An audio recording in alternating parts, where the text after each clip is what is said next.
Welcome to In Search of Excellence, which is about our quest for greatness and our desire to be the very best we can be, to learn, educate, and motivate ourselves to live up to our highest potential. It's about planning for excellence and how we achieve excellence through incredibly hard work, dedication, and perseverance. It's about believing in ourselves and the ability to overcome the many obstacles we all face on our way there. Achieving excellence is our goal, and it's never easy to do. We all have different backgrounds, personalities, and surroundings, and we all have different routes on how we hope and want to get there. My guest today is Colin O'Brady. Colin is an American professional endurance athlete, motivational speaker, and 10-time world record holder adventurer. He has completed more than 50 marathons in 25 countries on 6 continents, has climbed Mount Everest twice, and is the fastest person to complete what is known as the Explorer's Grand Slam, which is climbing the 7 tallest mountains on each continent and skiing to both the North Pole and the South Pole. Colin also crossed Antarctica solo and unaided in just 54 days and set a record for scaling the highest peaks in all 50 states in 21 days. He crossed the most dangerous ocean in the world, the 700-mile-long Drake Passage, which has claimed the lives of 20,000 sailors and caused at least 800 shipwrecks, and he did it in a rowboat. He is the author of the New York Times bestselling book, The Impossible, and he just released his new awesome book, The 12-Hour Walk, Invest One Day, Conquer Your Mind, and Unlock Your Best Life. Colin is also a dedicated philanthropist. With his wife, Jenna, he is the creator of Beyond 7-2, a not-for-profit that inspires communities and kids to stay healthy. Colin, it's a true pleasure to have you on my show. Welcome to In Search of Excellence. Thanks for having me, Randall. Great to be here with you. I always start my podcast with our family because from the moment we're born, our family helps shape our personality, our values, and the preparation for our future. You were raised in Portland, but were born in Olympia, Washington in a very untraditional way. At home, on a futon, on a hippie commune, in front of 130 of your mom's hippie friends who were there to hang out and celebrate your birth, and who were smoking marijuana as your mom played Bob Marley's Redemption song on repeat throughout your birth. Your parents were incredible influences in your life. Your dad, Tim, was an organic farmer and a former Eagle Scout, and your mom, Eileen, was a businesswoman who co-founded the upscale homegrown grocery chain New Seasons and who once ran to be the mayor of Portland. Your parents were young when you were born. They had you in your early 20s, and they didn't have a lot of money when you were growing up. They eventually got divorced. Can you tell us about the influence your parents had on you growing up and how the concept of ohana impacted your future and how not having money led to free and fun activities? Yeah, my parents, definitely had a really significantly positive influence on my life. As you mentioned, didn't have a lot of money growing up.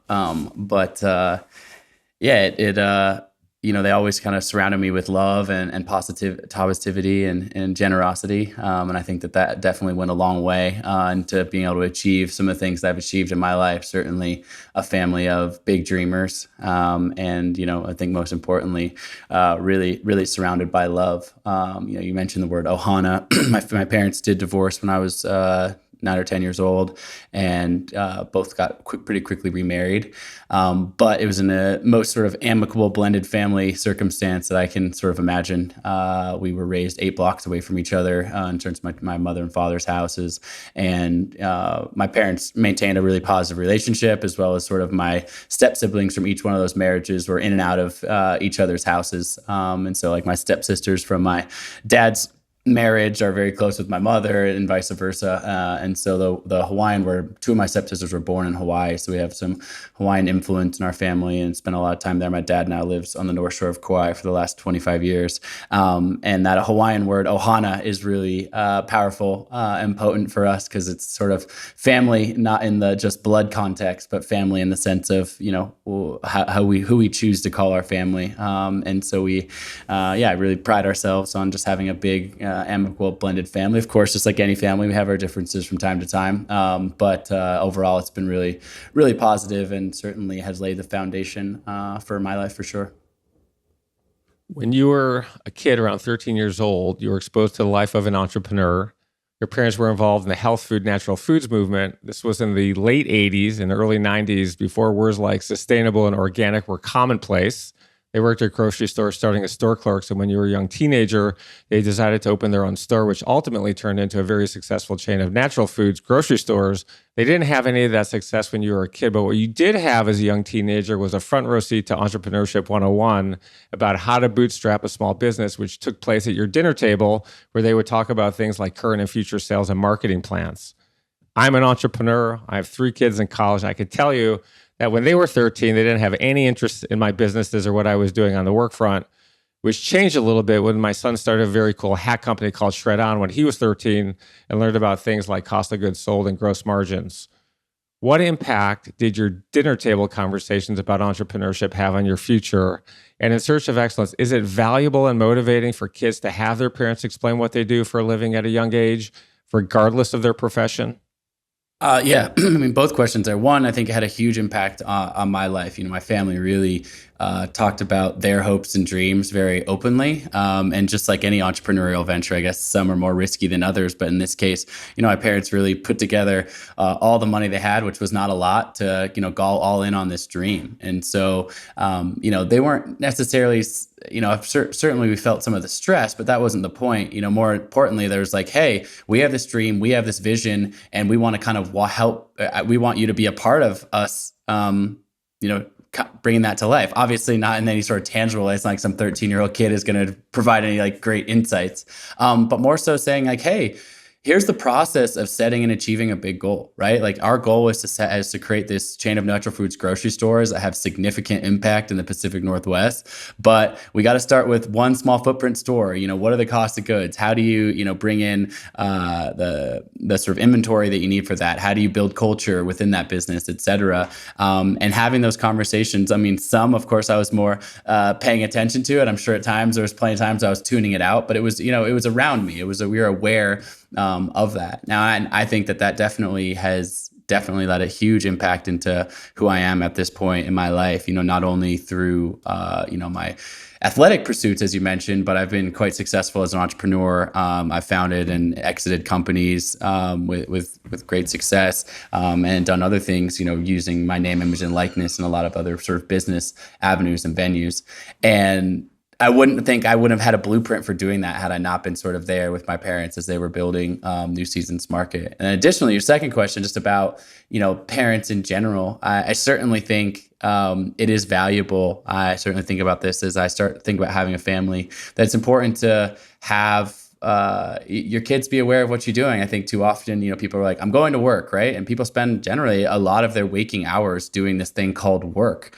And again, that's not necessarily the nuts and bolts that everything have to be understood, as your kid, depending on what age you are. But I think that boils down into passion and purpose. I do think there's a lot of people out there working in jobs and careers that are pretty passionless for them. And, I think that as they help their kids, navigate the world, at least for me, I have a bias towards people doing things that are purposeful and fulfilling, regardless of the sort of financial gain. And I think that, when you can sort of understand people's intentions, or certainly people like your parents, why they're doing the things they're doing, even if it's, hey, I don't love this, but I'm doing this to help support the family, right? That might be, that's certainly a noble cause, but sort of understanding that and sort of understanding what goes into that. Because you can also, when you make decisions as a young person, choose maybe what you want to do, but it's also just as important to know what you don't want to do, right? As you're filtering and making those decisions.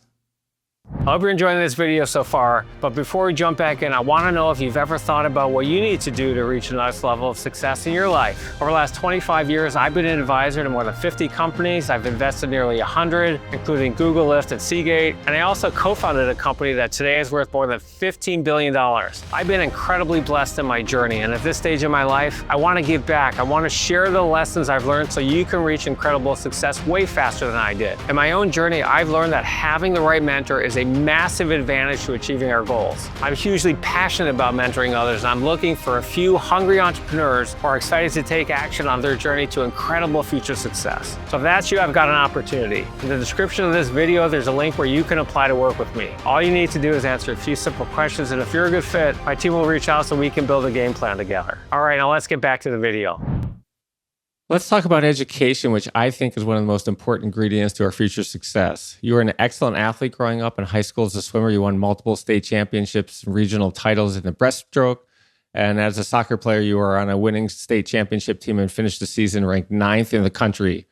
You were recruited by colleges for both and accepted a swimming scholarship to Yale, where you competed in the 100 and 200 meter breaststroke. You spent the first semester of your junior year off campus where you learned the basics of mountain climbing and trekked through Patagonia, where you said that you've never seen the sky so blue and so big. You went back to school and got a BA in economics. And when you graduated, many of your buddies went to work on Wall Street and went down the traditional career path of getting the big salaries and the secure future. Well before you graduated, you knew you didn't want to do that. You wanted to do something else first. You wanted to go backpacking around the world for a year, and you told yourself that if you wanted to go back and get a more traditional job, you could do that at a later point in time. During college, you painted houses every summer to help pay for books and to get by. And every year you socked away a few $1,000s so that when you graduated from college, you could travel. You knew you'd be traveling on a shoestring budget because a few $1,000s wasn't going to get you very far in the world. We're going to talk about your trip in a minute, but before we do, I want to freeze frame it here. Before COVID, taking a gap year after high school and before college was very uncommon. During that pandemic, when things shut down in the US, taking a gap year became more popular than ever. A lot of my daughter's friends who had money and those who didn't have money traveled to see the world instead of attending classes on Zoom and paying $70,000 in tuition and not experiencing the college life, and said that the travel abroad was life-changing and the best experience they've ever had. All of them are back in school now, and taking a gap year is once again very rare. What's your advice to students who are considering it and maybe want to do it, but feel they may get left behind or not be with their friends who don't do it? And on a related note, should students drop out of college to pursue their passions, even if they don't see value in it, or if they want to go the entrepreneur route and start their own company? Yeah, first and foremost, I would recommend it for everyone. Whether that's, for me, it was right after college, whether that's right before college. I don't know that I know a single person who has taken that gap year who regrets it. The fear of, I might get left behind. I've never met the person that said, I took a gap year and now I'm 30 years old and I am left behind in my career. Literally never have met that person. But I've met thousand people who have said, I took this trip, or I took this experience, or I, invested in my own personal growth outside of a classroom, and it was one of the most rewarding things in my life. In fact, I'm a member of YPO, which I'm sure you're familiar with. For those listening, it's a group of presidents and CEOs and successful business folks.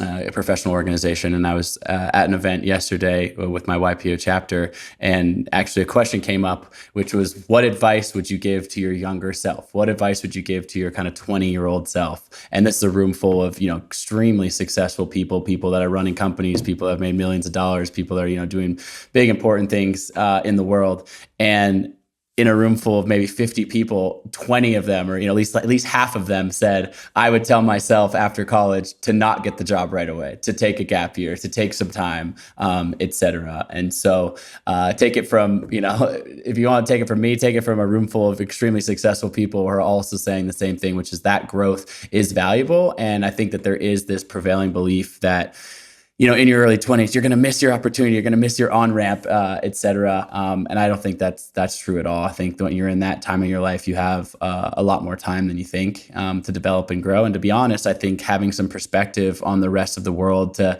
getting your hands and feet dirty, getting lost a little bit out in the world is probably going to make you even better at that career and really turn you on to what you really are passionate about. In terms of college and the current landscape of college, I certainly think that education is changing, and it's changing fast. COVID obviously in a lot of ways, obviously changed a ton of things. And I don't think anyone loved being in a Zoom classroom, but it also showed that you actually can learn remotely in a lot of different instances and contexts, right? So it's changed the landscape in a lot of ways for that. Dropping out of college, I think, is an individual choice.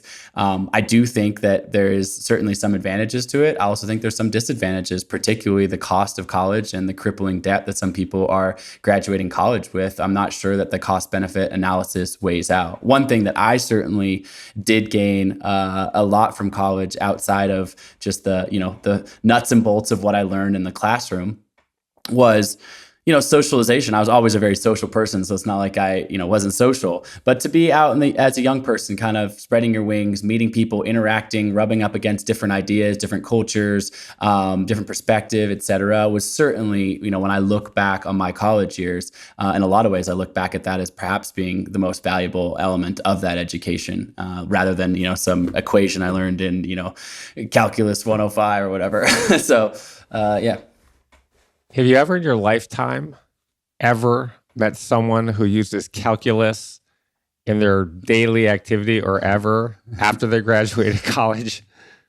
I mean, I'm sure that there's some engineers out there, things like that are doing that. But no, I haven't been hanging out with anybody in the last 20 years who they say, they pulled out their quadratic equation or, their whatever, so whatever notation from their calculus class. So, but then the end, like the flip of that is that, that's always like also, we have these iPhones, right? They have the dates to every single, this general in World War, whatever, did, and you memorize all these things in school, all this history, these dates and these facts and things like that most of us, myself included, don't obviously remember all of.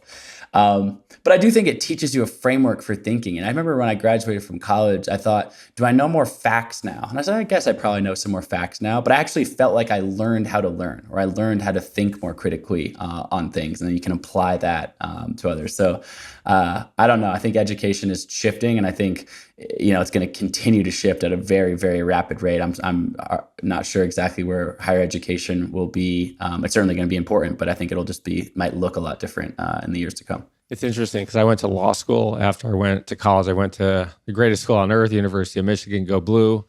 And I learned nothing in law school that was applicable to after I graduated law school. It's one of these weird professions, Colin, where you know nothing coming out of school, and some client somewhere is paying $500 for 60 minutes, each 60 minutes for you to learn on their dime. It's crazy. And when I think back to college, I took a statistics class, senior class, my freshman year, and I remember the concept of p-value, which measures the statistical significance of something, which you need a large number. So when someone says, "Well, they said," who's they?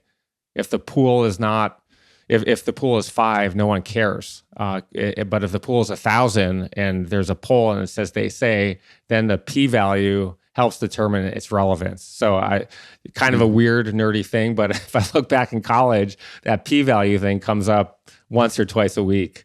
Let's talk about what you did once you graduated college. You took a backpack and a surfboard and bought the world's cheapest ticket to New Zealand, which had a 10-day layover in Fiji, which was fortuitous because you met your wife, Jenna, there. You hitchhiked through New Zealand and other countries for 5 months, living on $10 a day, sleeping on floors, eating peanut butter and jelly sandwiches, and sleeping in youth hostels, just kind of scraping by. Then a few months later, halfway through your one-year trip, you found yourself in Thailand. On January 14th, 2008, you were sitting with your friend David Boyer at a beachside restaurant on a very small island called Koh Tao, which was off the southwest coast of Thailand. And the two of you joined other tourists in a local beach custom of jump roping over a 20-foot-long flaming rope that had been doused with kerosene. It was pretty obvious to you that it wasn't the safest thing in the world, but you did it regardless. That was a mistake. The rope made a few passes over your head before it swung down and caught you by the legs. Your friend David rolled away, but you tripped on the rope, which wrapped around your legs and splattered kerosene all over your body, which burst into flames. With flames reaching your neck, you pulled the burning tassel with your right hand and wrangled free, and then sprinted into the nearby ocean. The island didn't have a hospital. It had only a basic nursing station, and your ambulance ride consisted of riding on the back of a moped on a dirt path to get there. Your skin was blackened and hung down in ribbons over your bloody legs as a woman pulled pieces of skin off of them and cut them away with scissors. You suffered second and third degree burns, primarily on your legs and feet, and also on your right hand. In total, over 22% of your body was burned. You were in unbearable pain and were given penicillin and morphine, and then you waited 12 hours before you could be transported by a pickup truck to the morning boat, which took you to the nearby Koh Samui, which had a very small, ill-equipped hospital where you endured 8 straight days of surgery, where a cat was running around your bed in the ICU. And then a week after that, you were moved to a third hospital, this one in Bangkok, for a month of recovery. This was the major turning point in your life. I was saying that sometimes our biggest disappointments, a big mistake, and biggest challenges turn into the biggest opportunities of our lives and lead to results that neither we nor anyone else could have predicted. Can you tell us what happened when your mom showed up, why she yelled at your doctor to bring you some weights and what happened after that. And in search of excellence, how important is it to think positively and believe anything is possible? Man, who does your research? It's very thorough. I do all of my own research. I spend 30 hours on this podcast alone doing it, but we're going to talk about preparation a little bit later in the podcast. I appreciate it. Impressive, man. It's impressive. I love it. Yeah, that moment in Thailand was a really, really difficult moment for me. Obviously, the physical pain of being severely burned, the fear of being in a place that was far from home, and not just because I was in Thailand, but I was actually just in such a rural part of Thailand that the medical facilities were few and far between, and a burn accident is not something to be taken lightly. People die from burn accidents because of infection, because your skin is the largest organ on your body, and basically all the things can get in and out of there if your skin's not there, which it wasn't in my case, in the lower half of my body. But as you mentioned, the heroine to the story certainly is my mother. I was in a really negative downward spiral, the physical pain, but I think even more so the emotional pain when the Thai doctor walked in one day and he says to me, "Hey, look, Colin, you'll probably never walk again normally." And I just remember that moment, even though it's 15 or so years ago now, just how visceral of a downward spiral emotionally I was going into. And my mother came in and, kind of encouraged me to set a goal. I know now that she was sort of crying in the hallways with the doctors, pleading for good news, but she actually, much to, my gratitude at this point in my life, I suppose, she didn't show me that fear. Because I think if she had shown me that fear, we would have both kind of gone into this sort of fear loop together. And instead, she came in with strength and positivity and love, really daring me to dream about the future. And, she said to me, what do you want to do when you get out of here? And I was like, I just want to get out of here. I want to, walk again. She's like, no. Let's be more concrete. Let's visualize a more positive outcome. And so she kind of walks me through a visualization exercise, has me close my eyes. And she says, tell me the first thing that pops in your mind. What do you see? And I opened my eyes and I said, it's going to sound crazy, but I saw myself crossing the finish line of a triathlon one day. Not something I'd ever done before. I'd swam in college, but I never biked or run competitively. But for whatever reason, that popped into my mind that day. And she said to me, she was like, she could have easily looked at my legs and been like, yeah, I said set a goal, but maybe something a little more realistic. Instead, she said, great. Well, that's your goal now. In fact, let's start you training. And as you mentioned, she says to me, to the Thai doc, she goes, hey, doc, bring in some weights. And the doc's like, what are you talking about? He goes, my son's training for a triathlon right now. So I'm literally, I have these ridiculous pictures, but I'm bandaged from the waist down in this rural Thai hospital. I'm lifting 10-pound dumbbells and I'm saying to the doctor, hey, doc, I'm training for a triathlon. He's like shaking his head like someone just knock some sense into the stupid American kid. But that is such a pivotal moment, in my life. Obviously the recovery from it, but really being able to reorient and reshift my mind around a positive outcome. Obviously, there was lots of trials and tribulations and challenges, but ultimately I was flown back to Portland, Oregon, where I'm from. I was in a wheelchair at the time, carried on and off the plane, but eventually, step by step, my mother, taught me how to help me walk again. I work with, physical therapists, but still with that actual goal in mind of crossing the finish line of this triathlon. And fast forward 18 months, I had moved to Chicago to get a job as a commodities trader, signed up for the Chicago Triathlon, raced the race just 18 months after being told I'd never walk again, and didn't just finish the race, but I actually completed the entire, I actually won the entire Chicago Triathlon, placing first out of, nearly 5,000 other participants on the day. And, you asked, what's the importance of sort of that mindset shift or believing anything is possible? I know we're going to talk about it later in this interview, this concept of a possible mindset, but, that's exactly what my mom instilled in me in this moment, this belief in limitless possibilities, this belief in, as you said, you're going to learn some things the hard way. And this is certainly a young man learning a lesson really the hard way. But she chose to say, oh, but maybe this is an opportunity to grow. And maybe this is an opportunity to develop at even more grit, even more resilience, even more strength. And so when I look back on that experience now with 15, years of distance, I look back at myself and think, yeah, I set all my world records with my legs, on those legs, after being burnt in the fire. It made me stronger. It made me more resilient, particularly because my mother's guidance coming out of that. And had I not had that guidance left up to my own devices, I'm not sure where I would be today. She came into your hospital room every day with a smile on your face. And I mentor a lot of kids, young professionals, and I have a summer intern program. Each summer we have 35 kids. We get about 1,000 applications now each summer, and it's become a thing. I love mentoring. And one of the things I notice, not only with my interns and the people I coach, they don't smile a lot. And I want to get your advice on the difference between, as a leader, how important is it to smile when you walk into a room at work every day as a leader versus walking in preoccupied, hitting it right when you walk in and not saying hello to everybody? Oh, I think it makes a huge difference. I think as humans, we're really attuned to the people around us, and we're certainly really attuned to body language and facial expressions and things of that sort. In my life, a couple instances. One, I do a lot of public speaking. So I'm on stages, in front of people, and realizing as I study the art and the craft of public speaking and communicating in that way, sure, it is about the words that I'm saying, but it's also about the affect. It's also about the tone. It's also about the facial expressions. Even in a room full of, thousands of people are really keyed in on that in both conscious and subconscious ways. And then in terms of leadership, absolutely. I think that, any great leader will tell you, yes, it was about these KPIs and getting X and Y and Z done, and making sure our modeling and our forecasting and our spreadsheets were dialed, all the things that go into building a big business. But you talk to people across all different verticals, all different categories, all type of businesses, and they're more often than not, in fact, maybe always, it comes down to people. It comes down to relationships, and it's incredible what a couple minutes, even at the beginning of your day, or walking into a room as a leader, of smiling, of investing in the personhood and the humanity of the other people in the room with you, can go towards the exponential benefit of the motivation to actually deliver said work product. I think it is such an important element for sure. And I think your mentorship is very wise in that regard. As I mentioned in your intro, you were a professional triathlete and competed in more than 50 races in 25 countries on 6 different continents in a span of a little over 6 years. You had a dream to become a professional athlete, and you achieved it. You loved the travel and the competition, but it felt like something was missing, and that was calling you to do something bigger.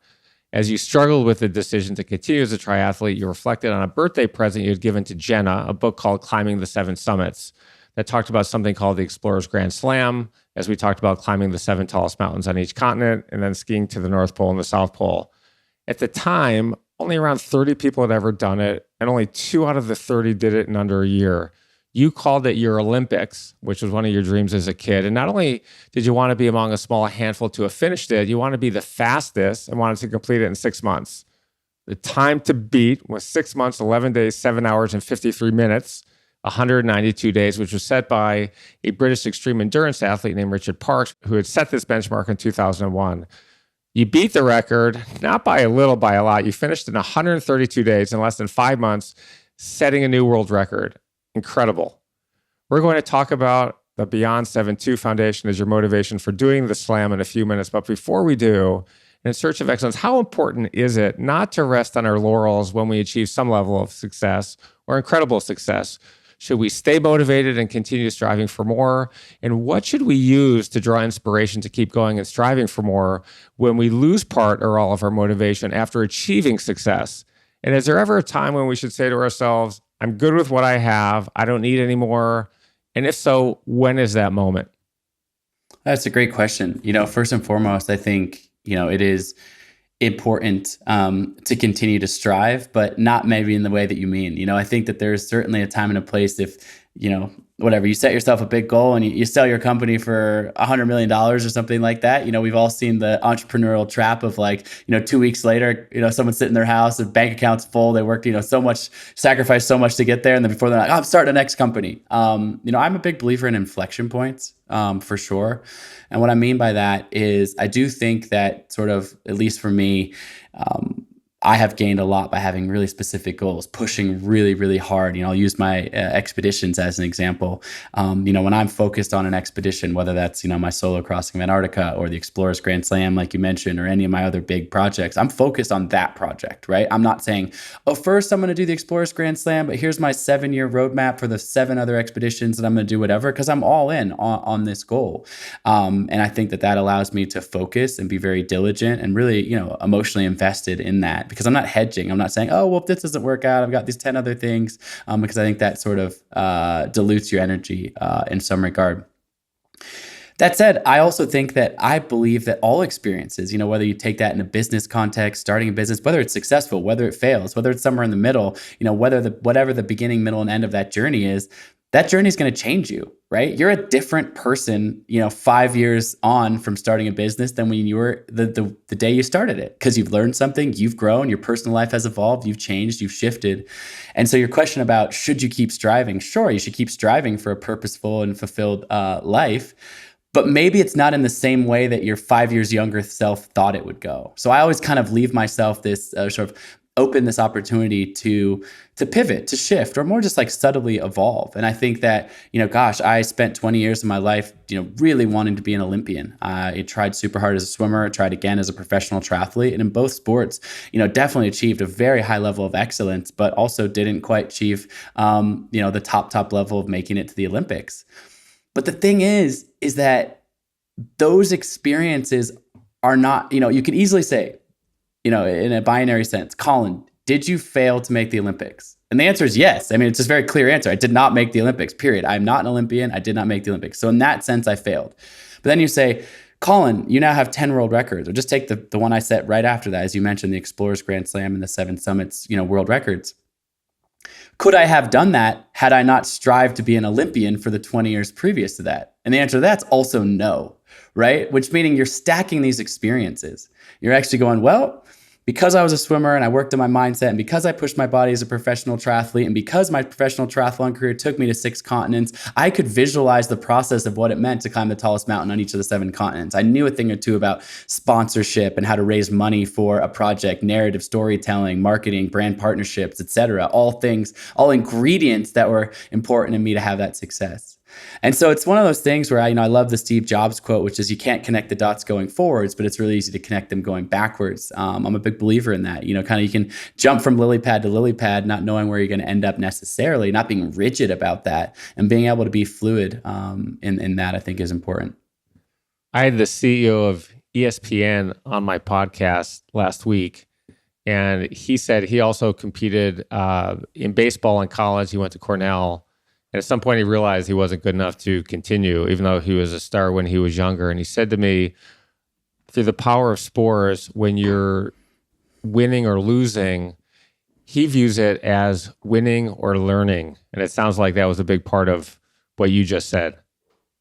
Absolutely. Yeah, no, that's been a mantra of mine for a long time. I think there's I think failure plus perseverance equals success, so it's a matter of just, continue to try stuff and continue to pursue things, and realizing that in that journey of, you could call it a failure, but more often than not, we learn so much. I mean, we just talked about the burn accident before that. That's obviously an out and out pretty significant failure in terms of that did not go well, nowhere near what I wanted it to go. But I also learned some of life's greatest lessons, and I am who I am because of having that life experience and getting through it and overcoming it. Let's talk about the planning and logistics of an expedition like the Grand Slam, which takes a tremendous amount of planning and costs boatloads of money. Like a lot of your other world record expeditions, this one started with a massive goal and a great idea. You're creating something from scratch. It's very similar to starting a company. And like so many of us, when we start new things or start new companies, most of us have no fucking clue what we're doing. In this case, and for starters, the goal of this expedition was to raise money for a great cause, which required you to create a new charity, something called a 501c3 nonprofit organization, which you also had absolutely no clue how to do. So you sit down and you put pen to paper and you realize it's going to cost between $500,000 and $1 million. At that time, you and Jenna are living in a 1-bedroom apartment and had around $10,000 in savings. You had no network and around 200 Instagram followers, and you had no reason for anyone to sponsor you or to invest in you. So what was the first thing you do? You type into Google, what is the difference between marketing and PR? because you know that you're going to need them both to give somebody a reason to invest in you and to believe in you. And like so many entrepreneurs and dreamers, you went to hundreds of people and almost all of them turned you down. You're around a month away from your planned start date and you're freaking out because you've only raised $50,000 and it looks like the big idea was going to be a big no-go. Can you tell us about your first Soul Cycle class, your friend Kathy and Mark Parker, and in search of excellence, how important are creativity, innovation, persistence, and luck? Yeah, I mean, I think that ultimately, I think that sometimes we think, in entrepreneurship, you don't think of it as a creative pursuit because we think of sometimes people box creativity into, fine art or music or dance or whatever. But truly, I think entrepreneurship is one of the most creative mediums possible because effectively you're taking an idea that doesn't exist or a concept or a service or whatever and bringing it to life in the world, right? And that is a beautiful thing. I didn't even realize that necessarily at the time, even though I was embodying this in the phase that you just mentioned. And I think that it's very easy to have that, like that moment sitting in front of my computer with Google with no money, no resources, no background, no network, and be like, oh, it's fun to have a big dream, but let's be realistic. I think that that's the limiting belief that comes up for most people. Let's be realistic. This isn't actually going to work. Let's do something that's a little bit more safe or a little more obvious or a little bit more clear. But again, instilled in me from a young age, from my parents, watching them and their entrepreneurial pursuits, as well as just their, belief in me over time, I think was underlying this belief of like, let's dream big and then let's figure it out. Let's jump out of the airplane and then build the parachute on the way down, right? And I think that is a fun part of the process. It's grueling, it's arduous, it's heartbreaking. The 100 doors slamming in your face are not super fun. But as you mentioned, I was getting close to not having the money to begin my project, but I was still out there pounding the pavement. I was still out there shaking hands, talking to any single person that would listen. And I end up in this spin class, and it's not something I normally do, is go to a spin class, but a friend had invited me. My ego almost got the better of me. Like, I'm a professional athlete. I shouldn't show up at a local spin class. But he's like, come on, there's someone interesting for you to meet. And I walk in, he introduced me to this woman named Kathy. And she shakes my hand and he says, oh, she was a world record holder. She set the world record for the 5K, back in the college days, 30 years prior or something like that. And she kind of brushed it off. That was a million years ago. Ha ha ha, whatever. And my friend says, tell her, Colin's trying to set a world record of his own. And so I gave her this quick little 30-second before the spin class starts, speech. I don't realize it's an elevator pitch at the time, but I've been saying the same thing to so many people and getting the door slammed in my face that I guess I had sort of polished my narrative. I'm doing this. This is why it's an important. I want to have this impact in the world. I want to set these world records. I have this impact with this nonprofit that I'm starting, et cetera. And she's like, wow, that's great. Good luck with that. So spin class ends and I'm saying goodbye. I'm about to walk out the door and she waves me back over. She goes, I've been thinking about what you told me about before the spin class. That's amazing. That's really interesting. And she goes, my husband loves stuff like this too. He's actually here. And she waves her husband over. Waves this guy over. Never seen him in my life. Shakes hands. Hi, my name's Mark. And she says, tell him again. Tell him what you told me. So again, I rattle off the same 30 seconds that I had said before. I said, well, it's great to meet you. And he goes, wow, I love this. He goes, are you looking for sponsorship by any chance? And of course, my eyes light up because it's exactly what I'm looking for. But I don't think I'm pitching somebody. I'm just like telling a guy in a spin class. And I said, well, yeah, I actually, desperately need sponsorship. And he goes, well, the company I work for, I think, might have some opportunities. And I said, great, where do you work? And he says, oh, I work at Nike. I said, wow, amazing. It's a dream come true. I'm from Portland, Oregon. I'm, the home of Nike. But I think no matter where you are on the planet, that's sort of like the dream sponsor as a professional athlete. And he then takes it a step further and he pulls out a business card, hands it to me, goes, send me an email and we'll talk. And I look down, it says Mark Parker, CEO, Nike. Unbeknownst to me, I'm at a local gym, talking to the CEO of Nike about my project. And there's no doubt in my mind that was, such a massive turning point in my career.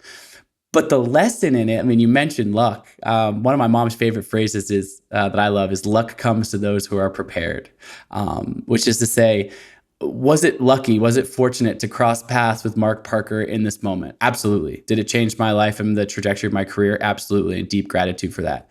That said, the year plus before that, I spent every penny I had and built a website that looked professional. I knocked on so many doors. I spent, countless hours working on this pitch, even though I didn't even realize it was a pitch, that had the perfect pitch in the perfect moment when, this fortuitous moment crossed my path. So in a sense, that's the preparation element of it. And look, I don't know, how, people have different levels of sort of spirituality, the universe, the secret, the law of attraction, things like that. But I certainly do believe in some regard that when we put energy into something consistently over time, the world conspires to help you in some regard. And it might not be by dropping the CEO of Nike in your path, but it's the fact that I was talking to hundreds, if not thousands of people about this idea, meaning I was actually generating some level of energy and momentum towards my end goal here. And in this case, that had a huge, huge impact. But I also am a believer. People say, wow, you got so lucky. You met this guy and it all worked out. And although I am deeply grateful for Mark, deeply grateful for the support Nike gave me in that phase of my career, I also, funny enough, do believe that if it hadn't been him, I was going to cross paths with somebody else or another opportunity that ultimately would have got me to this end goal, because that's how focused I was on reaching this outcome. We're going to talk about preparation in a minute, but between creativity, innovation, persistence, and luck, what's the most important of those four? Persistence. Because? I think all the elements are hugely important, but, gun to my head, having to pick one of them, I do think that there is something really important about just continuing to try stuff. Ultimately, when I think about, all the successful entrepreneurs or even creatives or people that I know that have achieved great things in their life, more often than not, it's a story of, I was actually with an astronaut last night, a guy who's done 4 spacewalks in the late 90s and early 2000s. And it's easy to talk about, space, you fixed the Hubble telescope, this amazing thing, blah, blah, blah, blah. And you go back to, but how'd you get here? He's like, well, I dreamed of being an astronaut since I was a kid. I was like, oh, amazing. And you got into the astronaut program? He's like, no, I applied to NASA 5 times. And because of an early ailment he had in his life and several other things, no, literally letters from NASA. No, you will never be an astronaut. And he continued to write them letters and continued to try to find proximity to jobs at NASA, not even as an astronaut, but in and around NASA. So he could meet a guy in a hallway, so he could whatever. And so, there's so many examples of that, of how persistence really, really can pay off in the long run. I want to switch gears and talk about one of my favorite topics, which has been one of the main ingredients of my success, which I've been teaching for the last 20 years, preparation. But not the kind of preparation most people think about. It's what I call extreme preparation. 99% of the time, I'm always the most prepared person in the room, which means that when someone prepares 1 hour for a meeting, I'm usually preparing at least 5 for that same meeting, sometimes 40 hours. Can you tell us how important preparation has been to your success? And going a step further, how important is extreme preparation, going way above and beyond what would be considered ordinarily great preparation to our success? And as part of this, can you tell us about spending more than 50 days in total solitude at Buddhist retreats with no reading, writing, or eye contact with other people? And also tell us about the year in a food science lab creating formulas that measure the carbs and protein of organic coconut oil, cashew butter, organic apple powder, amber honey, organic rolled oats, organic buckwheat flour, and more than 10 other ingredients. Yeah. So, in all of my large pursuits, personally is, world record breaking expeditions, preparation is certainly very key, from the mental to the physical. And, it's one thing we talked about the Explorers Grand Slam and, setting this world record, which was, there was some level of a blueprint for it. I was trying to go faster than Richard Parks, who you mentioned, so I could look like, okay, so what did he do and how can I improve on that and how can I make that faster? And there's a lot of preparation that went into that project, insane amount of logistics. And obviously, as we talked about, just raising the money, all of that. Something like the solo Antarctica crossing is an interesting one because it was a world first, right? No one had ever done this before, literally. People had tried, but no one had successfully completed the solo, unsupported, and unassisted crossing of Antarctica. And so when thinking about that project, there wasn't someone to call up or someone's book to read about how they did it, right? There was literally like a blank canvas. And that can be very discouraging, but also can be, sort of enlivening. But preparation, that's where preparation is so key, because you don't know what you're going to encounter out there. You don't know what you're going to face. It's like you being in a meeting or a business meeting or something like that. You might prepare for 5 hours. 4 of those hours might be on topics that you never even talk about in the meeting, but you're prepared. You're prepared if the conversation goes goes in this direction, or if you need to pivot, or if you need to bring up a new idea, you don't just have sort of one bag of, one arrow in your quiver, so to speak. And that's how I looked at Antarctica. It's like, I'm going to be out there in Antarctica for 54 days alone. I have no idea what's going to happen to my mind, body, soul, spirit. So I need to prepare myself across all of those boards. You mentioned two sort of important elements, the mind, in that, long before I even dreamed of going to Antarctica and spending that much time in solitude, I started working on my mind and my mindset. And one of the things that I've done over time is something called Vipassana meditation, which actually your producer of the show is an avid Vipassana meditator. I don't know if you know that or not. I do. But it's an incredible practice, which is, sitting in silence for these retreats for 10 days at a time, no reading, no writing, no eye contact. And I'm a very social person, very extroverted, come from a big family, kind of always around people. So people think, oh, wow, like you're going to go sit in silence for 10 days? Colin, that's really unlike you. But it's been some of the most important pieces of my mental training to actually take myself so far outside of my comfort zone to actually, push and pursue my mind in that way. And like I said, unbeknownst to me, it was like when I got to that point of thinking about Antarctica, I could visualize it because I had done the work. Because I had done most people be like, well, I haven't even spent a day alone. How could I spend 55 days alone? And I was just like, well, I spent 10 days alone multiple times. So I could start to kind of build on that mental side. In terms of, you mentioned the food prep, I looked at what had been done in Antarctica and I thought no one has really taken food and nutrition, I think, to the next level. And that's kind of the factor with that expedition particularly, because it's something called unsupported. So no resupplies of food or fuel along the way. So whatever you get dropped off with on the edge of the continent, that's all you got the entire time, which meant the weight is an issue. If you had 1,000 pounds of food, you'd have a ton of calories, but you'd never be able to move the sled, on the first day. I ultimately had a 375-pound sled, which I could honestly quite literally barely move on the first day, but I was able to move it just enough to keep going.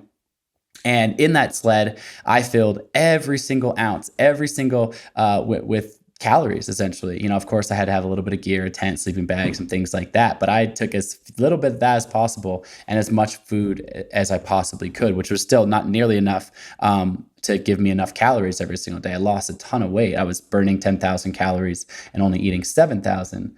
But I didn't just put any random food in my sled. And like you said, I spent a year in a food science lab, developing custom food and nutrition that specifically matched my body, and also within the parameters of what I was working with, which is what is the highest calorie dense food that also has the right macronutrient blend of proteins, fats, carbohydrates to propel me on this. And so basically came up with these custom bars that I took with me, and that was the primary sense of my diet. But the point being is, I prepared a lot physically, mentally, emotionally before getting dropped off there. But what I will say as a caveat to that, all of that, I think preparation is important. And clearly I'm very impressed by your preparation just for this podcast. So I can only imagine how that has played out in the rest of your life. Very impressive. Thank you. I also think part of preparation, at least in sort of the intangible part, is preparing to not have the answer.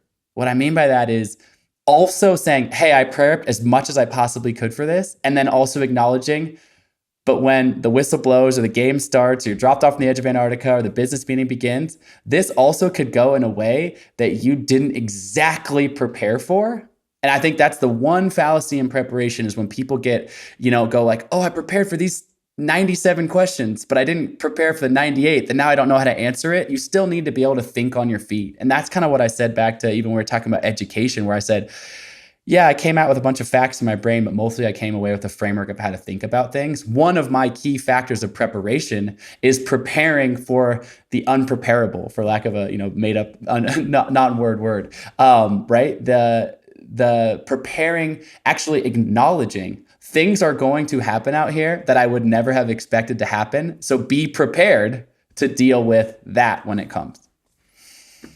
I hope you're enjoying this video so far, but before we jump back in, I want to know if you've ever thought about what you need to do to reach the next level of success in your life. Over the last 25 years, I've been an advisor to more than 50 companies. I've invested nearly 100, including Google, Lyft, and Seagate, and I also co-founded a company that today is worth more than $15 billion. I've been incredibly blessed in my journey, and at this stage in my life, I want to give back. I want to share the lessons I've learned so you can reach incredible success way faster than I did. In my own journey, I've learned that having the right mentor is a massive advantage to achieving our goals. I'm hugely passionate about mentoring others, and I'm looking for a few hungry entrepreneurs who are excited to take action on their journey to incredible future success. So if that's you, I've got an opportunity. In the description of this video, there's a link where you can apply to work with me. All you need to do is answer a few simple questions, and if you're a good fit, my team will reach out so we can build a game plan together. All right, now let's get back to the video. Let's talk about the importance of competition as a motivating factor on our path to success. And I just want to go back to SoulCycle because I used to be a 3-day-a-week SoulCycle rider. And I used to be in way better shape then than I am now. This is 7-8 years ago.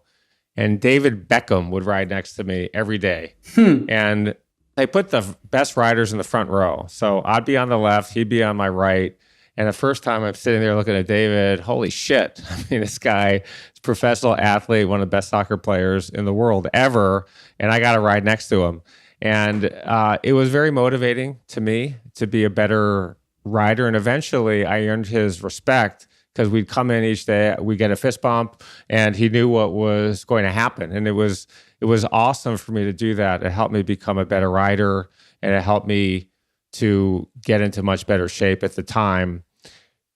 You did something or had something similar happen to you. Let's go back to October 2017 when you set out to be the first person to cross Antarctica alone without any type of support.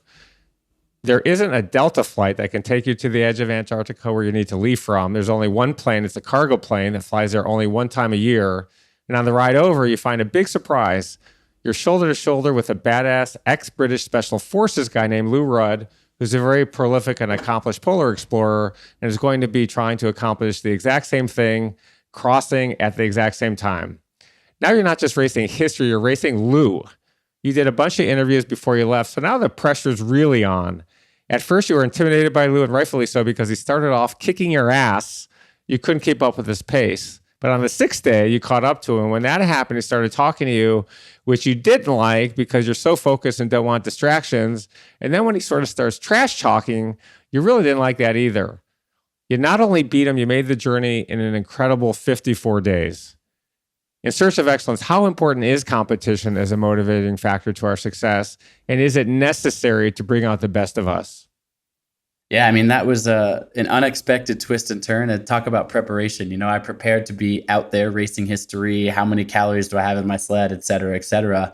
And what I did not prepare for was, I thought I was going to be racing history. And I didn't prepare for a head-to-head, one-on-one, mano-a-mano, 1,000-mile race battle, and not just with anybody, but with one of the most accomplished polar explorer, military badasses to ever walk the planet.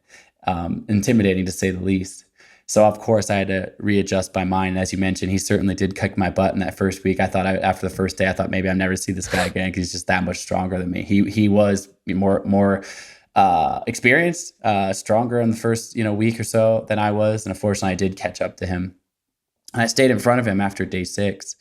But there was not a single day between day 6 and day 54 that I didn't quite literally look over my shoulder, but more importantly, emotionally look over my shoulder, in that it was windy. It was cold. I mean, the average temperature is -30, -40 in Antarctica. The wind would blow, 50, 60 mile per hour, in my face regularly, day after day after day. And when the weather gets terribly bad in Antarctica, the general rule of thumb in all polar travel is take the day off. I mean, it's usually bad, but when it's really bad, you're like, okay, hunker down in the tent, wait a day, wait till tomorrow. And every single time that urge happened for me to like, you know what, maybe I should take this day off, I thought to myself, what would Captain Lou do? I'm ahead of him now. What if he goes and I don't go? I worked this hard to stay in front of him on one day just because I wasn't tough enough or strong enough or brave enough. He goes. And so this imagination of him, my competition, getting out of his tent and pushing in these horrible conditions got me outside of my tent every single day. I quite literally didn't take a single day off in all 54 days, even though my plan originally had been to take some days off. I finished on basically my last bite of food. And I had been, way on a calorie deficit long before that. I had to adjust back from 7,000 calories all the way down to about 5,000 calories for the last 15 days. And I still didn't really have much food when I got to finish, but like I said, basically my last bite of food. What that means is, had I taken those days off, had I gone even a couple hours less per day, I know we're going to get into my book, The 12-Hour Walk. I originally thought I was going to go 10 hours per day, but because of him, upped that game to 12 hours. I never would have made it to the other side. And Lou and I, in the heat of the battle, was an intense competition, really fierce. But we've maintained a friendship afterwards. I actually waited for him at the finish line, and he completed his crossing a few days after I did, which is a hugely proud achievement for him as well, given the fact that no one in history had ever been able to do this before. And as the competition has subsided, and what's been replaced with is camaraderie, between us. There's 8 billion people on this planet. There's one guy who knows what it's like to make this solo crossing. I'd like to be able to call him up from time to time. And we've maintained a cordial friendship over the years since. And one thing we both agree upon, and I can't overstate this, is that I don't think, and both of us don't think, that either one of us would have made it to the other side had the other person not been there. Meaning the competition, that looking over the shoulder, that encouragement, the subtle, weird, competitive encouragement in these really, really brutal conditions, that's actually what took us from being good to great. That's actually what lifted up our truest potential to let that shine through. And without that, I think it would have been very easy to take it a little bit easier on a couple of other days, and ultimately would have led to not making it to the other side. Let's talk about the phrase, the possible mindset, which is the first page of your awesome new book, The 12-Hour Walk. Can you tell us what it means and how it can change our lives? And in search of excellence, how important is it to remove the limiting beliefs we all face in our lives? And how do we get over the fear of failure, which prevents too many of us from ever trying or starting things and from reaching our potential and living our best lives? I mentioned this with my mom in that hospital room in Thailand. I didn't necessarily have a framework or call it this at the time, but I've grown to calling this concept a possible mindset. And I define that as an empowered way of thinking that unlocks a life of limitless possibilities. And, I fundamentally believe, before we take any action, before we take any steps, before we send any email, success really is dictated by our minds. I think it really starts in our minds, in our souls. And having what I call a possible mindset is hugely important for that. This belief in self, this belief in the limitless possibilities. I think too often we are held back by limiting beliefs. And my new book, The 12-Hour Walk, really focuses on what I found to be the 10 most common limiting beliefs that all of us face. And I found that people face this, at all different walks of life, young, old, financially successful, not financially successful, doesn't really matter. These limiting beliefs kind of cut across a lot of different, demographics. And they're, I'm afraid to fail, as you mentioned, or what if people criticize me? Or what if I don't have enough money? I don't have enough time. I don't like being uncomfortable. I don't know what to do. I'm not a fill in the blank, meaning, I'm not this identity. I'm not an entrepreneur. I'm not a runner. I'm not a whatever, fill in the blank. And, of course, the book, The 12-Hour Walk, goes into this in much greater depth, how we can really overcome and make these shifts in our minds. But, ultimately, I think it really comes down to, I know we're going to talk about what the 12-Hour Walk actually is, but it comes down to finding exercises to actually flex and develop our mind. We know that if you want to take, you want to get big biceps, or you want to, have 6-pack abs or something like that. It's like, well, you got to go to the gym. You got to, lift the weights, lift the bench press, whatever, put in those reps. But I think it's so funny that, I fundamentally believe that the most important muscle any of us have is the 6 inches between our ears, our minds. And I say that word muscle very intentionally here, and so that people can equate like, oh, right, I want to strengthen my mind. I want to overcome this fear of failure, these other limiting beliefs I might have. Well, I probably need to take my mind to the mental bench press. I need to do the reps on the mental bench press to actually flex and develop that muscle. And so the 12-Hour Walk, the book itself, is really, through the lens of edge of your seat storytelling, through the richness of that story, and really through this call to action of inviting people to take a 12-hour walk of their own, is a guide of how to unlock your best life, your best self, your truest potential through actually flexing and developing that muscle, your mind. Let's talk about the book, The 12-Hour Walk, which is incredible new book. We could spend 10 hours on this because it's awesome, but unfortunately we don't have time for that. What is the 12-Hour Walk? And can you very briefly describe the 10 steps we need to get there? Yeah, so the 12-Hour Walk is a book, but more than a book, it's really what I consider a global movement or a concept and a call to action. My goal ultimately is to inspire 10 million people to take the 12-Hour Walk, which is something that is accessible basically to every single person. It's free, it's outside of your front door, and it's in a matter of between sunrise and sunset, a way to transport yourself and really have a deep, deep positive impact on your life. I was walking 12 hours a day when I was crossing Antarctica. That was my daily cadence of what I was pulling my sled. And in those moments, I had deleted all my music, all my podcasts, was in solitude and silence. And as my body, kind of got weaker and weaker, strangely enough, my mind got stronger and stronger. In those last few weeks in Antarctica, even though I was so beat up and had frostbite and my body was falling apart, I found these places inside of my own psyche that were strong and powerful and deep flow states and deep inner peace. And I kind of carried that with me for many years. And then during COVID, I was locked down in my house and I actually lost that equilibrium, doom scrolling the news, being all upset and worried about what was happening in the world, trapped in my house. I found myself depressed, anxious, afraid. And I thought back, when was the last time I had this sort of full, equilibrium, presence of mind? And it was from walking in Antarctica. So I said, you know what? I'm going to recreate this as much as I can here. I'm not in Antarctica. I'm on the Oregon coast, but I walked outside my front door and went for a walk for 12 hours in stillness and silence. Told my wife I'd be back around dinner time. Turned off my phone, walked, took breaks, but I took a day alone, no music, no podcast, alone in my own head in solitude. And as I came back, I had regained a lot of that equilibrium. And I walked back in my front door. My wife says to me, she goes, "You're back." And I said, "Yeah, I told you I'd come back around dinner." She goes, No. I can see it in your eyes. You're back. You're back. And that was sort of when this 12-hour walk idea was born. To be honest, I didn't think that was really for anybody else other than me. I'm the guy who walked across Antarctica alone in silence. So sure, I like walking in silence, no big deal. But I did recommend it and I suggested it to a few friends and a few more friends after that. And a lot of people started taking me up on this idea. Walked out the front door during COVID and would go on these long 12-hour walks. And I tell people, I don't care if you walk for 1 mile or 50 miles. Take as many breaks as you want. My 77-year-old mother-in-law did it by walking one time around her block in North Carolina and then sitting on her front porch, but maintaining that stillness and silence for an hour of break and then walking one more time around her block. She's not doing it any better or worse than my ultramarathon friend who goes 50 miles in his 12-hour walk. But more than anything, it's an exercise of the mind. And each one of those, 10 factors that you mentioned, each chapter of the book is around one of those limiting beliefs. As I said, I don't have enough money. I don't have enough time. I'm afraid to fail. I don't like being uncomfortable. But the 12-hour walk, rather than just reading the book is powerful and sets you up for the walk of yourself.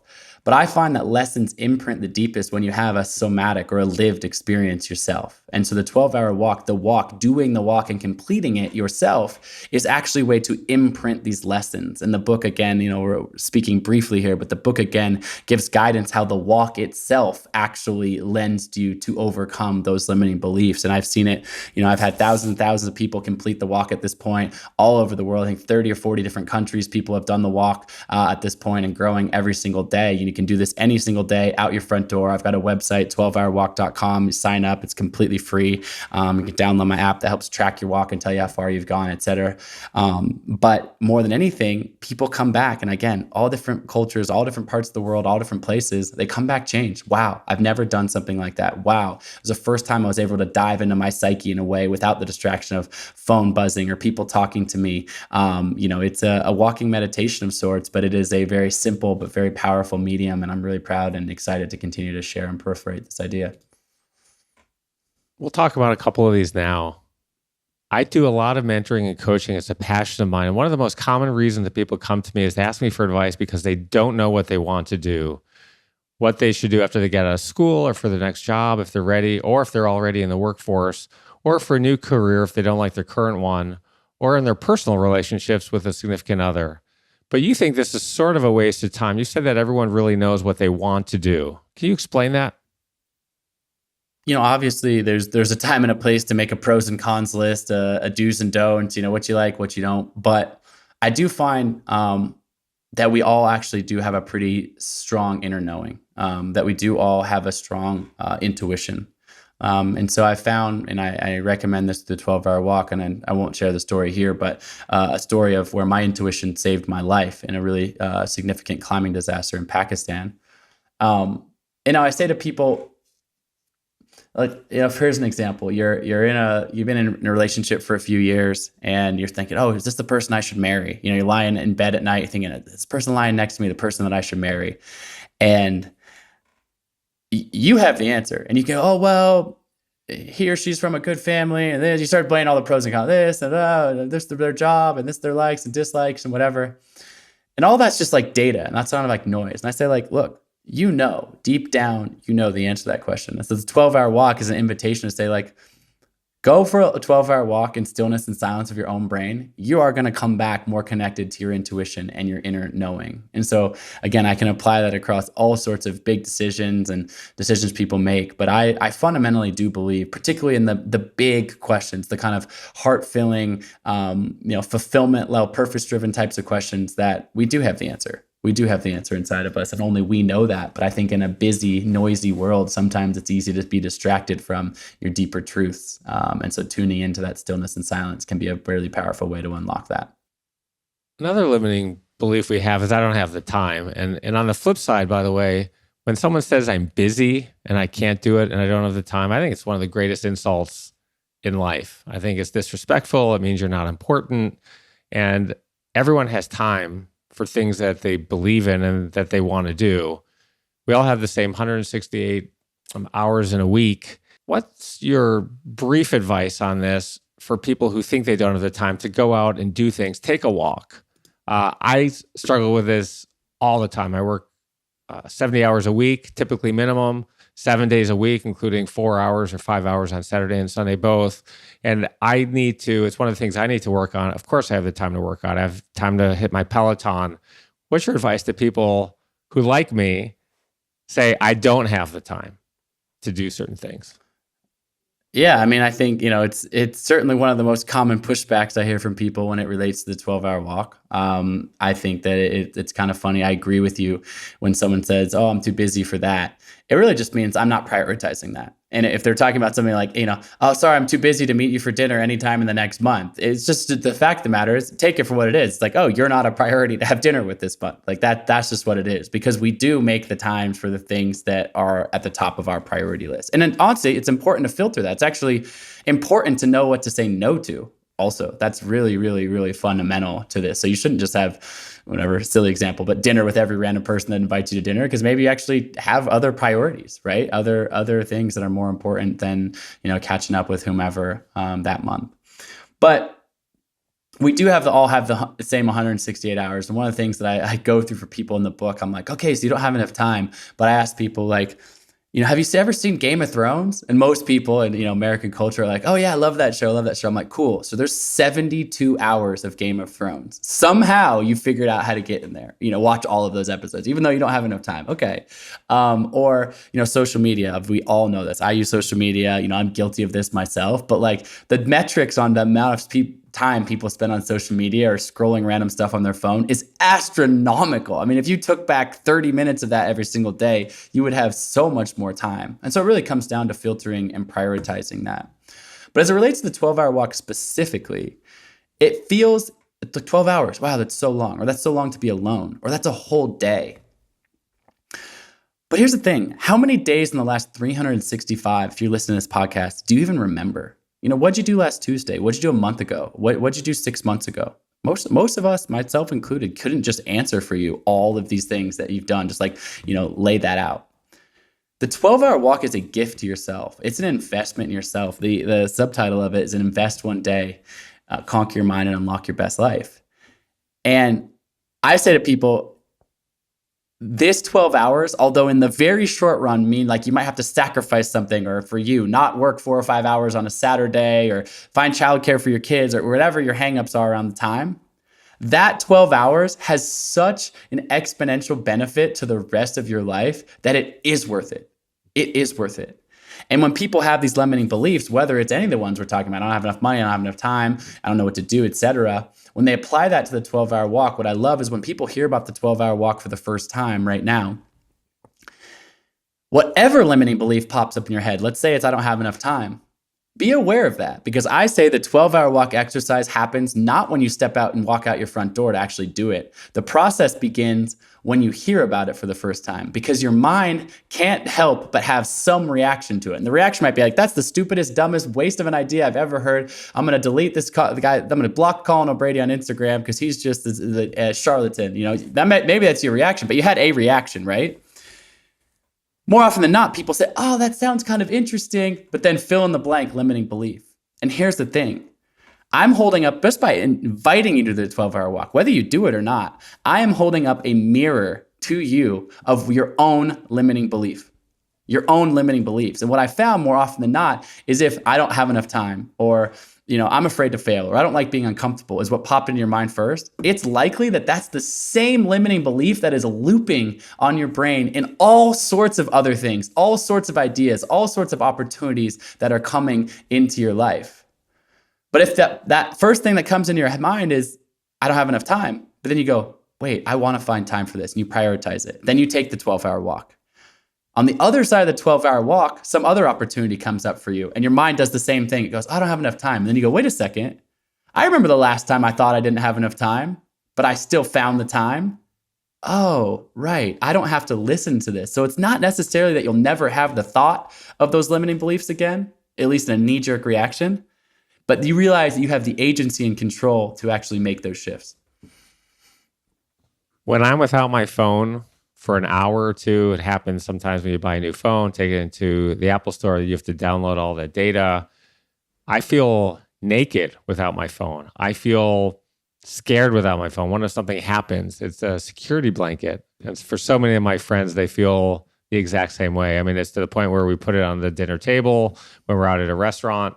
I have a rule now, it doesn't come near the dinner table when I'm with my family, and I make my kids put their phone in a cell tower when I'm with them as well. But like you said, one step at a time. And I think if you just start with little micro movements, 30 minutes, 1 hour, and just kind of build up to it, it's something that I'm going to strive for. And I am going to complete the 12-hour walk. That's a promise from me to you. And I think it's a great, great concept. Let's talk about money, and it's important in our lives. You do a lot of public speaking. When you ask your audience what is standing in the way of them living their best life, the number one response is, I don't have enough money. Can you tell us about the two different mindsets of scarcity and abundance? And in search of excellence, where should money rank in our pursuit of happiness and goals in life? Yeah, it's a great question. Certainly in researching this book and kind of really diving into all the concepts and writing this book, I wanted to find out from people what was standing in their way, what was their perception of what was standing in their way of living their best life. And, I have a, decent sized social media following. So I asked, the hundreds and thousands of followers that I have the same question: what's standing in the way of living your best life? And I thought, maybe I'm going to get thousands and thousands of different answers. But it turned out that I got the same answers thousands of times. And the number one answer was, I don't have enough money. This perception that if I had more money, I would be more close to living my best life. And look, I have been in that same headspace myself. And it's not to belittle money. In fact, obviously we talked before where I had this massive goal, and the biggest thing standing in the way of me even attempting that first world record was having the financial resources to pull it off. The book goes deeper into this, so I won't go through all of this, but, basically there's a framework that I have in there of, setting a big goal, having this belief in abundance versus scarcity, having a belief that actually if there are financial resources you need to have to achieve whatever you want, that they exist. They don't exist like knock you over the head by a lottery ticket exists, but they exist by that perseverance, that pursuit, that dedication, and ultimately that belief in the abundance mindset. Furthermore, the thing that I think is more important question to answer in this moment is your second question, which is about how high should money rank in terms of fulfillment. I've worked hard in my life. I'm proud of the financial success that I've had. Certainly growing up without a lot of money was something that I was curious about and wanted to pursue, and continue to pursue in a number of ways. That said, one of the reasons I'm so excited about the 12-hour walk itself is that it's free. Yeah, it costs you 12 hours of your time, but you can do this out your front door. You don't have to travel anywhere to do it. Assuming you have a pair of tennis shoes, they don't have to be brand new Nikes or brand new whatever, literally just whatever shoes you're wearing, take as many breaks as you want. The point is that it's accessible. And one of my funny sort of laughters during this COVID moment was, I went all the way to Antarctica and I had this epic adventure of walking across this continent. And don't get me wrong, I'm so proud of that. I wouldn't take that away from it. It's one of my proudest achievements and amazing experiences I've ever had. But ultimately, the feeling that I was looking for with that was a sort of depth of fulfillment, this presence of mind, this calm, this peace. And I found that also walking by myself out my front door on the Oregon coast during COVID. It cost me nothing. I didn't have to get on a plane, didn't have to fly to the ends of the earth to have this lesson. And so I do think that there's one of the reasons that I am proud and excited about the 12-hour walk and really spreading it as widely as I can around the world is that many of the most incredible things in life don't cost anything. I love this. I love this phrase, no matter where you go, there you are. Sometimes we think if we have more money or the biggest house or we can fly to this exotic destination on the other side of the world, we're going to somehow be happy. But no matter where you go, there you are. If you're not happy with yourself on an internal level, intrinsically, that fulfillment is not going to come by some sort of financial gain or reward on the other side of the world or a bigger house down the street in a neighborhood or something like that. I'm certain of that. So speaking of money and its importance, I think one of the most important things about money is the ability to give back. When you have a lot of money, you can influence friends, colleagues, and sometimes people you don't know to give money in support of things that you believe in. That leads us to philanthropy, which is hugely important to you as it is to me. Let's go back to the Explorers Grand Slam and the inspiration behind it and what motivated you to do it. Can you tell us about Beyond 72 and its missions? And in search of excellence, how important is it to give back to our community? Yeah, I think one of the things that really rang true for me, I was so excited about my triathlon pursuits and trying to make the Olympics in that phase of my life. But I also recognized that if I won a race or I lost a race, it was sort of like, it was good for me, or maybe my sponsor was happy, or if I lost a race, they were dissatisfied, but it didn't have like a broad reach of impact. And as I kind of made that shift or that pivot from racing triathlon professionally to pursuing my first big world record project with the Explorers Grand Slam, Jenna and I, my wife, we sat down and we're like, what are our values? Just in general, forget about the sort of achievements, but like, what are our values? What legacy do we want to leave behind? And it was like, I still want to push myself as a professional athlete at this phase of my life, but I also, I'm thinking about that. Like, I also want to have impact greater than myself.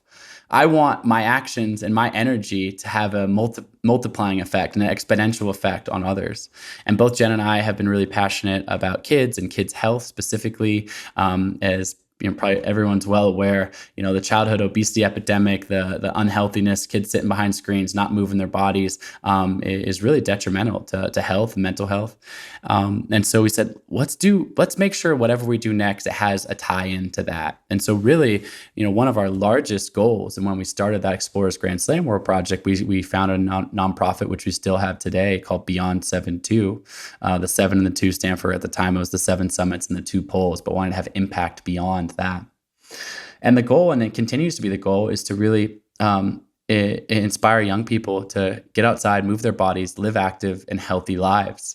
And in a lot of ways, although not specifically directed at kids, the 12-hour walk is cut from the same cloth. I love asking this question, sort of, what's your Everest? Because Everest was my childhood goal. And I love to ask that question to kids and adults and business people, no matter what phase of life you're at. What's your Everest? What's your Everest? And people always ask me, Colin, what's next? And I have certainly ideas for other big expeditions or big adventures or things like that on the horizon in my life, no doubt.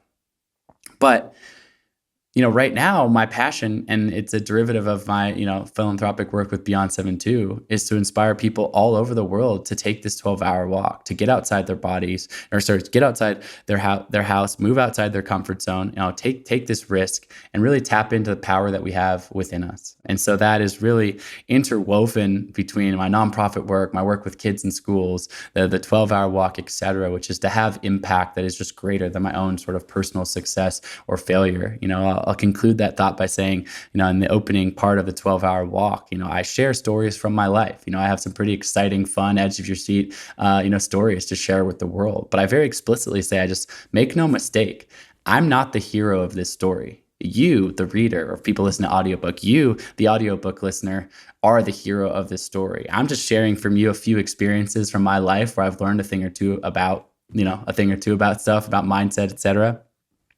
But really, in the hopes of my goal, empowering you, the person receiving that or listening to this podcast, to take that into their own life. And that's the impact that I ultimately care about, way more so than my own personal success or failure. In search of excellence, how important is it to give back to others in our community? I think it's hugely important to give back to others in a community. I think that as humans, we have such an amazing power to achieve things ourselves, but more importantly, by living our truths, I think we have this ripple effect of positivity. And so I think about even the 12-hour walk. I think about, if I can inspire one person to take the 12-hour walk, that person takes the 12-hour walk. And as a result of that, they're a better husband, wife, spouse, partner, colleague, parent, etc. What's the ripple effect? What's the compounding effect? And I believe, as we can sort of up-level the impact, up-level the consciousness of each other, we can all raise the tide together. And I think it's hugely important that we all look for ways to give back, whatever that might look like within our communities, within our families, et cetera, because I think that's really one of the most beautiful gifts of being alive. Before we finish today, I want to go ahead and ask some more open-ended questions. I call this part of my podcast, Fill in the Blank to Excellence. Are we ready to play? Yeah. When I started my career, I wish I had known. Let's see here. Build excellent teams. The biggest lesson I've learned in my life is never give up. My number one professional goal is I feel like I've achieved it and I continue to achieve it. So I'm very happy with where I am.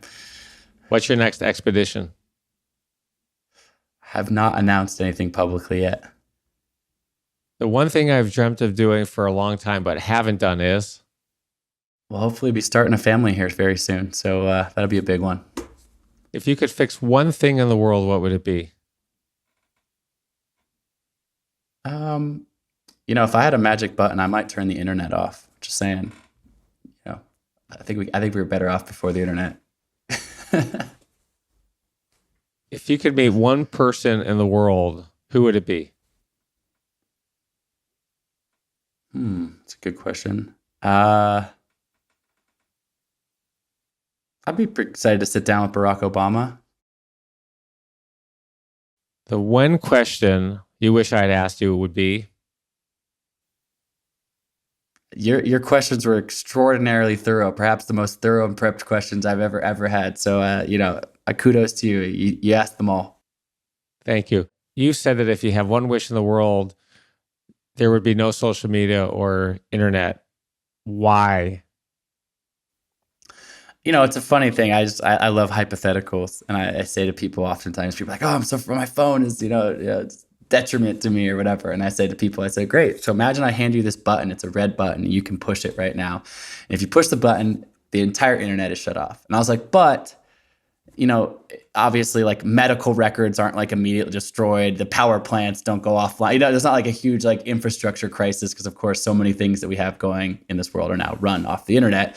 So somehow that's all solved. So the water still works, the power still works, all these things. It's part of pushing this button in this crazy hypothetical stance, but the internet is gone. It's a silly hypothetical. For me, I'm an old millennial, so I'm 37. I was born in 1985. So I do remember life before the internet. And obviously, there are so many benefits of having the internet, the interconnectivity, the fact that we're having this conversation right now, the proliferation of ideas, the democratization of information. All of those things are so beneficial. But look, this is anecdotal.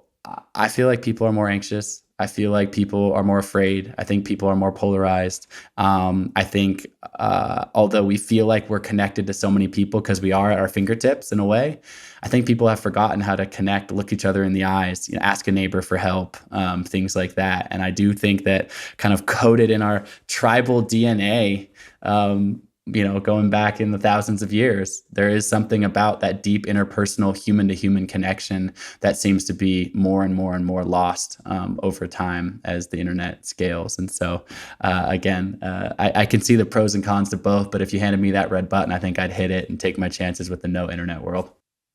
Colin, I'm in total awe of the things you've accomplished. They're truly inspirational. You've inspired me to push myself further, and you've inspired millions of other people to push themselves and help them realize their potential. I'm very grateful for your time and for sharing your story with us. Randall, I've been interviewed hundreds of times, done hundreds of podcasts, live TV, etc. And you, quite honestly, might be the most prepared interviewer that I've ever had. You have clearly dove deep into the preparation and the details, and I'm astounded. Thanks for having me, and I'm very excited for you to take the 12-hour walk and look forward to hearing about your experience when you complete it. I'm going to try to go 30 minutes. I got to just turn this thing off. It's that bad. Thank you. You're awesome. Have an awesome day. You too. Appreciate it. Bye.